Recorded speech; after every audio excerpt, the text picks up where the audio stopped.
नमस्कार, आप देख शब्दम न्यूज। ये देखते हैं खास खबर। बात करते हैं सहारनपुर के मड़कमोह की, जहां पर बहुजन समाज पार्टी के लोकसभा प्रत्याशी सहारनपुर माजिद अली की ओर से एक जनसभा का आयोजन किया गया, जिसमें मुख्य रूप से मौजूद मदायसन मुखिया, नेता फिरोज आफ्ताब, साहिल खान, समाज सेवी जिशान आदि लोग शामिल रहे। जनसभा का उद्देश्य माजिद अली लोकसभा प्रत्याशी के लिए बहुजन समाज पार्टी की ओर से मांगे गए वोट, बहुजन समाज पार्टी के प्रत्याशी चुनाव चिन्ह हाथी। और आइए देखते हैं पूरी खबर।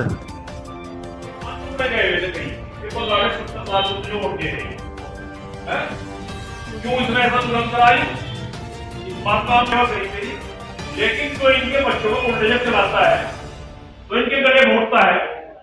तुमने कोई यूनिवर्सिटी नहीं बनाई, कोई स्कूल नहीं बनाया, मुझे एक पत्थर बता दें आप पूरे जिले के अंदर। और तुम्हारे भाई ने उद्घाटन वहां करवाया था, वो पीजीआई का, आप जाकर देख लो, पत्थर लग रहा था के नाम का, वो आपने ताकत दी तो वहां तक पहुंचे। तो इसलिए लोगों को यह समझ करने तैयार होगा कि आप छोड़ भी नहीं सकते इस बात को। और मैं आकर ज्यादा अपील अपने समाज से करना चाहूंगा, अगर मैंने आपको कहीं तकलीफ पहुंचाई हो इन 10-15 सालों के अंदर, एक वोट देने का काम नहीं करना। अगर आपको तसल्ली हुई मेरे काम से, मेरे हिसाब से, तो एक का वोट करके माजी को देना। इंसान मैं इतना कहना चाहता हूँ कि घर बैठ के चुनाव नहीं कर सकते आप, बाहर को निकलना पड़ेगा। 4-5 दिन आप लोगों के पास रहे। मेरी इज्जत के लिए नहीं है, इस जिले के फर्स्ट नंबर पर गाड़ा तेली की इज्जत अगर ये दिखा के तो जिंदगी को यहाँ खड़े नहीं हो सकते, वरना कोई खड़ा होने देने का तुम्हें। इन्हीं की अगर ये लोग आ रहे हैं तो यह आपकी मैं समझता हूँ किस्मत बुलंद है। अल्हम्दुलिल्लाह, अल्लाह ने चाहे आप पूरे जिले में जाकर देख लें, एक साथी वोट करेगा। और उनके पास दूसरी बात की है कि अगर कोई हरा सकता है तो वो बीएसपी का कैंडिडेट माजिद है, भाजपा को हरा सकता। आपका बन रहा, मैं माफ करना मेरी बात को, चाहे मेरी बात बाहर निकल जाओ, ऐसे समाज का एमपी बन रहा कि ये पूरा चैप्टर ही क्लोज हो जाएगा। इसका पटेला है ये सारा लेकिन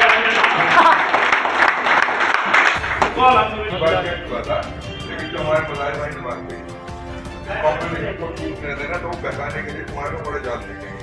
और वो सहमत गुमान के अंदर है, जैसे सारे के सारे बड़े 500 से जिनका वोट है, जो कौम के नाम पर जाने जाते हैं, तो ये तो भेड़ बकरियां हैं, इनके अंदर लड़ा छोटा छोड़ इतना कल तो है नहीं। लेकिन इस बार नौजवान बच्चों को दिखाओगे कि अब इंटरनेट की पैसा है। तुम नौजवानों ने फिलिस्तीन के अंदर अमेरिका और इजराइल जुल्म कर रहा 100 साल जिनको समझते हैं जैसे बड़े, लेकिन तुम नौजवान तो इंटरनेट की दुनिया में रह रहे हो। तुमने पूरी दुनिया के अंदर बता दिया कि जालिम जाति कौन कर रहा है, इजराइल जालिम है, अमेरिका जालिम है, वेस्ट जालिम है। तो ये तो सिर्फ पकड़ लो। और अगर अपनी बच्चियों के याद को और उनकी इस्मत और अस्मत को बचाना है तो बीजेपी को हराना उसका रास्ता सिर्फ ये है, एक वोट।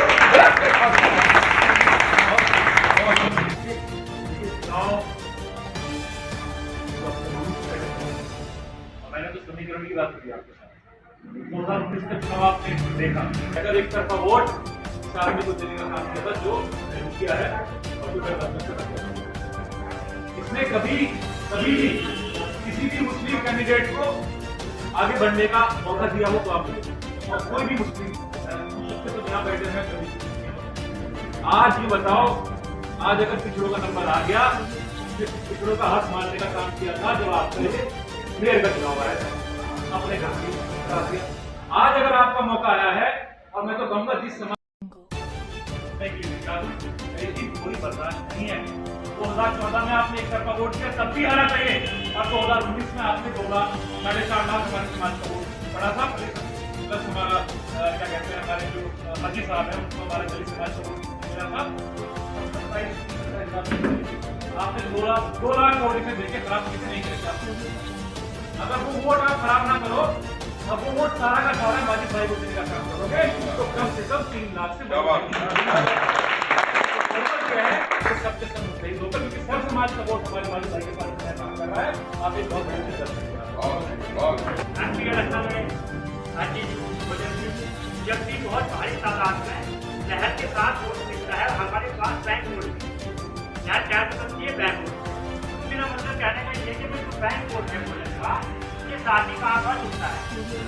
साफ बन गई भोजन इसके बाद मैंने ये विरोध के कोई काम भोजन के मतलब जो भी टाइम आया तो भोजन के साथ ही ताकत बनती चली गई।